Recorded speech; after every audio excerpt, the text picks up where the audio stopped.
What's going on, Sip? How y'all doing on this Sunday morning?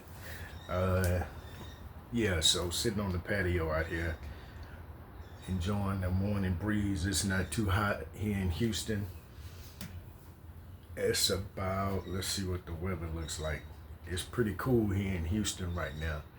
Sitting on the patio, I was out here yesterday. I typically come out here to smoke cigars, but yesterday I took my plants. I usually have my plants in these bottles and water, but yesterday I took the time to plant it in there. So I'm just sitting out here enjoying my coffee this morning, waiting on football, washing clothes, and doing the Sunday thing.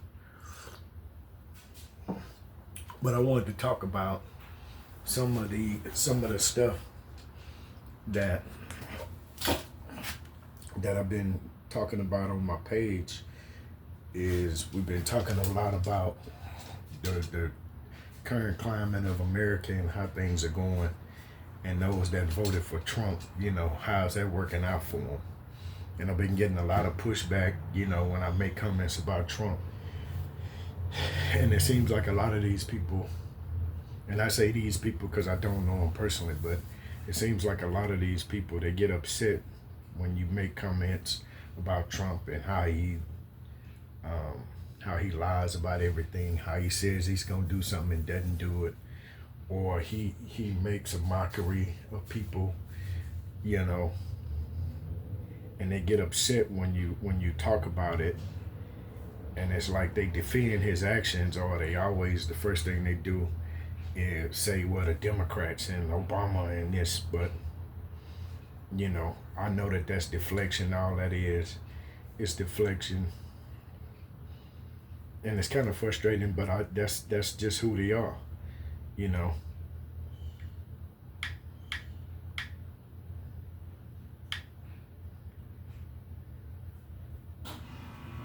That's just who they are at the core, because they just, I don't know, for some reason, they're just mad and upset and angry about a lot of things. And it doesn't make a lot of sense to me, It's just crazy to me. I got one guy in New York who was mad, and I made some statements about Trump and some of the racial climate here in America. We had a little back and forth. Then he threw out, "Why am I African American male raised in New York, so you can't use the race card?" And that's one of the typical responses for any time you talk to people. They and they want to take that away from you like it doesn't exist, or the racial climate in America is all even keel and everybody has the same opportunities as everyone else. And then he said, "Well, I don't make excuses." That's fine. I don't make excuses either, but I understand that things exist, and things that happened prior still have an effect to this day on people. So I don't believe in making excuses. He said he was from the streets. That's fine. You understand what I'm saying? I didn't come from the best household. I don't make excuses. You understand what I'm saying? It took me 9 years to graduate from college. That's because I was hard-headed. That's not an excuse, but I still did it. So that's pretty funny. We're gonna see where it goes. You know what I'm saying? Like for instance, when we talk about the inequalities that we as a people have suffered, you understand what I'm saying? We still go through discrimination today. But they had to pass laws so people wouldn't discriminate against us. You understand what I'm saying? You couldn't buy a house, and you still will probably be denied in certain cases buying homes, trying to buy a house in certain neighborhoods. So one of the things that Project 2025 does, go read it, is that in the housing part, there's a part in there, and there's a little paragraph talking about, and how crazy is this? It has a paragraph that talks about people in the community should be able to choose and determine who lives in their community.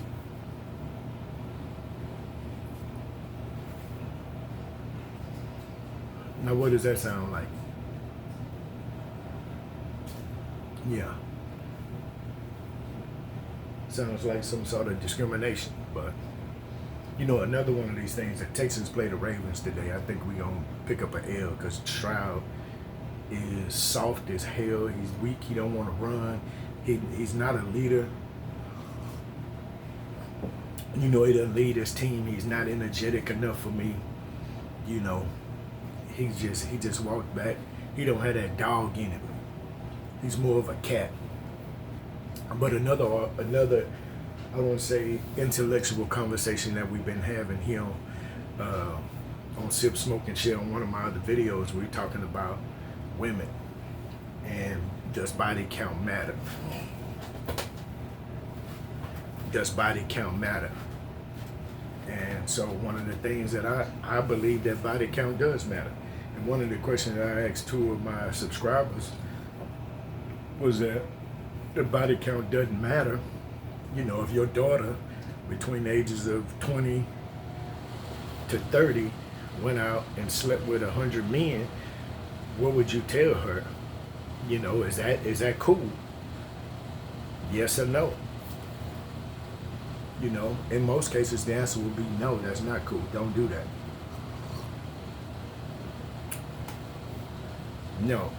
And then, they went to the deflection, which is normal for I'm not gonna say all, for most women to deflect and to talk about another question.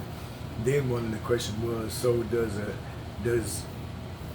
the number, I believe the question was, does the number of babies determine your worth, or baby daddies, or something like that? And my answer is yes. Yes. The number of baby daddies determines your worth. The number of kids you have, especially if you're not married. But for instance, let's just say for instance that you are a 30-year-old woman and you have 3 baby daddies and you're out here in the dating world. You hit 30 years old with 3 baby daddies. What does that say about you?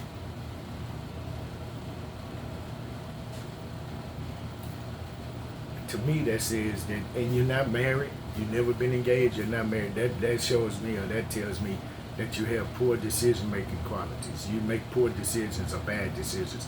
And that's in my eyes. There may be a man that say, hey, I want me a woman with 3 baby daddies.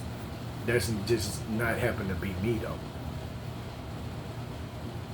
So, again, I'll have to go to one of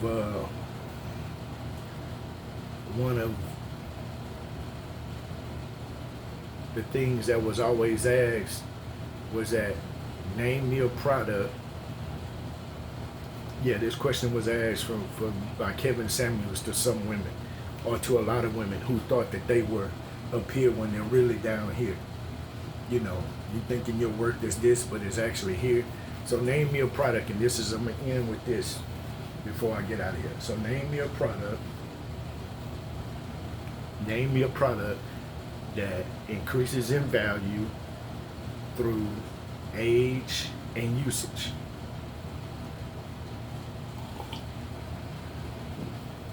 Yeah, since we're talking about value, let's talk about it.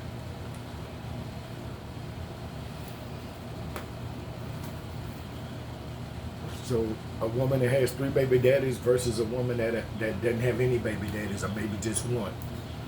Who's going to be more valuable in the dating market? Who has more value? The woman that has 3 kids or the woman that has 1 kid? We got 3 over here and we have 1 right here.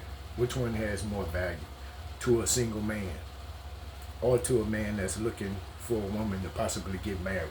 Who has more value? This one with 1 kid. And if you can't see that, if you don't believe that, then like always, I'm open to intellectual comments. Let's have some intellectual dialogue. Let's talk about it. Maybe you can change my views on it. Texans play the Ravens today. They're gonna get their ass blown out. I don't believe the defense is gonna do it, but I know I'm all over the place. But hey, it is what it is. I'm just out here. What time is it? It's almost 9 o'clock. I think I may go get on the skateboard and go take a ride on the skateboard just to get out and do something. I know I'm gonna get on the bike, the motorcycle, but I'll probably go get on the